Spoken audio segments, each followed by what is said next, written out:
हाँ, सील हमने एक प्रॉपर्टी कर दी है। दूसरा का इन्होंने बताया कि हमने फाइल लगा रखी है। उनका पेंडिंग था 3,70,000 76,000 रुपये कुछ, तो उसको सील करी है हमने। कि सभी प्रॉपर्टी ओनर अपना समय पे टैक्स पेड करें और जो ये सरकार के द्वारा सीलिंग की कार्रवाई की जा रही है उससे बचें। ये तस्वीरें आपको पानीपत के कुलदीप नगर काबड़ी फाटक के पास की दिखा रहे हैं, जहां पर आप देख सकते हैं नगर निगम की टीम पहुंची हुई है। एक तरफ जहां पानीपत शहर में अतिक्रमण हटाओ अभियान जारी है, तो दूसरी तरफ एक नगर निगम की ये टीम भी लगातार उन पर शिकंजा कस रही है जो लोग प्रॉपर्टी टैक्स समय पर नहीं भर रहे हैं और बकाया होने पर उनकी फैक्ट्री को सील किया जा रहा है। तो ऐसे में आप देख सकते हैं अधिकारी राकेश काद्यान की देखरेख में ये कार्यवाही की गई है। शेरन जेल टेक्सटाइल नाम से ये कंपनी है, इसे आज सील किया गया है। बताया गया है 3,70,000 रुपए के करीब का टैक्स बकाया था, जिसे न भरने पर ये कार्रवाई की गई है और लगातार ये कार्रवाई पानीपत के अलग अलग जगहों पर की जा रही है और अधिकारी द्वारा साफ तौर पर कहा गया है कि जल्द से जल्द सभी बकायेदार अपना अपना बकाया भरे, वरना इसी तरह से कार्रवाई जारी रहेगी। तो ऐसे में हमारे साथ अधिकारी हैं राकेश काद्यान, उन्होंने क्या कुछ बताया वो भी आपको सुनवाते हैं। हाँ, सील हमने एक प्रॉपर्टी कर दी है। दूसरा का इन्होंने बताया कि हमने फाइल लगा रखी है, तो एक बार निगम में हमने इनको कल सुबह बुलाया है। जैसे इनका जो भी टैक्स बनेगा वो इनसे लिया जाएगा। एक ही ये जो आपने इशू उठाया कि भाई प्रॉपर्टी टैक्स का जो है ना, पहले से किसी का ख़रीदने या बेचने का इशू रहता है और वो ख़रीद लेते हैं, जिसकी वजह से बाद वाले को परेशानी होती है। तो इसके संबंध में मेरा भी यही कहना है कि भाई जितने जो भी अगर कोई व्यक्ति ख़रीदता है तो वो इस चीज़ में पहले चेक करे, निगम में आए कि उसकी प्रॉपर्टी आईडी क्या है, उसका एरिया कौन सा है वो, और उसमें एक्टिविटी कौन सी हो रही है, ताकि उसके जो भी ड्यूज़ हैं वो पहले उनकी एनडीसी नगर निगम से चेक कराए कि उसका ड्यूज़ टोटल अगर वो पे करेगा तो कितना उसको पे करना पड़ेगा, ताकि उसको फिर ये सीलिंग वगैरह की कार्रवाई से बचा जा सके। सर, लगातार जो नोटिस दिए जा रहे हैं उसके बाद भी कोई समय दिया जा रहा है इसी तरह सीलिंग की जाती है? देखिए, हम 3 नोटिस देते हैं, 87 का, 129 का और 130 का।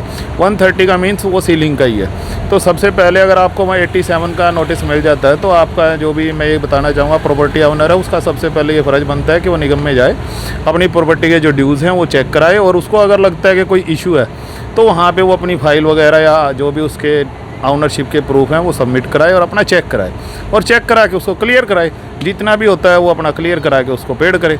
अगर वो इस कार्रवाई में नहीं आता है तो 129 का अगेन दूसरा नोटिस दिया जाता है, फिर उसके बाद हम 130 का सीलिंग का आदेश कमिश्नर साहब के द्वारा दिए जाते हैं। और जब सील हो जाती है प्रॉपर्टी तो उसके बाद फिर वो अपना टाइम जो भी लगता है डी सीलिंग के लिए वो अपने सारे ड्यूज़ क्लियर करेगा, वो फिर सारा समय बाद का है। सर, जो और भी बकायेदार हैं पानीपत में काफ़ी हैं, उनको क्या कहना चाहेंगे? यही है कि सभी प्रॉपर्टी ओनर अपना समय पे टैक्स पेड करें और जो ये सरकार के द्वारा सीलिंग की कार्रवाई की जा रही है उससे बचें, और समय पे आप जब सुविधाएं निगम से ले रहे हैं तो समय पे उस टैक्स को भी पे करें। मेरा नाम राकेश काद्यान, शहरी परियोजना अधिकारी, नगर निगम पानीपत। तो शेरन जेल टेक्सटाइल के नाम से ये कंपनी है जिसे आज सील किया गया है, और ऐसे में वार्ड 24 के टैक्स क्लर्क भी हमारे साथ हैं, वो क्या कुछ बता रहे हैं वो भी आपको सुनवाते हैं। आज हम यहाँ कुलदीप नगर में आए थे काबड़ी फाटक में, तो हमने एक प्रॉपर्टी सील करी है रोशनी देवी के नाम से। तो उसमें उनका पेंडिंग था 3,70,000 76,000 रुपये कुछ, तो उसको सील करी है हमने। हमारे साथ ड्यूटी मजिस्ट्रेट हैं राकेश काद्यान जी, और ये साथ में थे, तो इनके देख रेख में सारा काम हुआ है। तो अभी अक्सर ये मामला देखने को आया कि जिस पे प्रॉपर्टी पे टैक्स होता है वो मालिक किसी और को बेच देता है। सर, ये ना जो लेने वाला है उनको पहले देखना चाहिए, क्योंकि आजकल एनडीसी लेनी पड़ती है रजिस्ट्री कराने के लिए, तो उसके ड्यूज़ पहले से क्लियर हैं निगम के अंदर या नहीं है, तो वो आए निगम में, हमारे से पूछे हमारी आईडी कौन सी है, हमें निकाल के दें। वो अपने साथ चाहे एक जीपीएस फ़ोटो लेके आए, हम अपनी उनकी आईडी निकाल के दे देंगे। तो लेने से पहले मेरी दरख्वास्त है इन लोगों से कि कोई भी प्रॉपर्टी परचेज़ करते हैं उसको लेने से पहले निगम में आएँ और अपनी सारे ड्यूज़ देखें कि इसके ड्यूज़ कितने हैं, डेवलपमेंट चार्जेस कितने हैं, टैक्स कब से भरा हुआ है या नहीं भरा हुआ, वो चीज़ें चेक करें। तो ये चीज़ें नहीं होंगी कभी भी, क्योंकि वो फिर अपना जिससे ले रहे हैं, जिससे डीलिंग होने से पहले बोलेंगे कि हमें क्लियर करके दो, या कैसे भी उनकी आपस की म्यूचुअल अंडरस्टैंडिंग है। क्योंकि जो पहले का मालिक होता है वो तो निकल जाता है, लेकिन हाँ बिल्कुल, फिर वो सामने वाला जो आगे जो लेने वाला उसको दिक्कत आती है, क्योंकि भरना तो पड़ेगा, निगम सरकार का पैसा वो देना पड़ेगा आपको। तो अब ये उनकी म्यूचुअल अंडरस्टैंडिंग है, वो खुद भरते हैं सारा, क्या उनसे बात करके लेते हैं।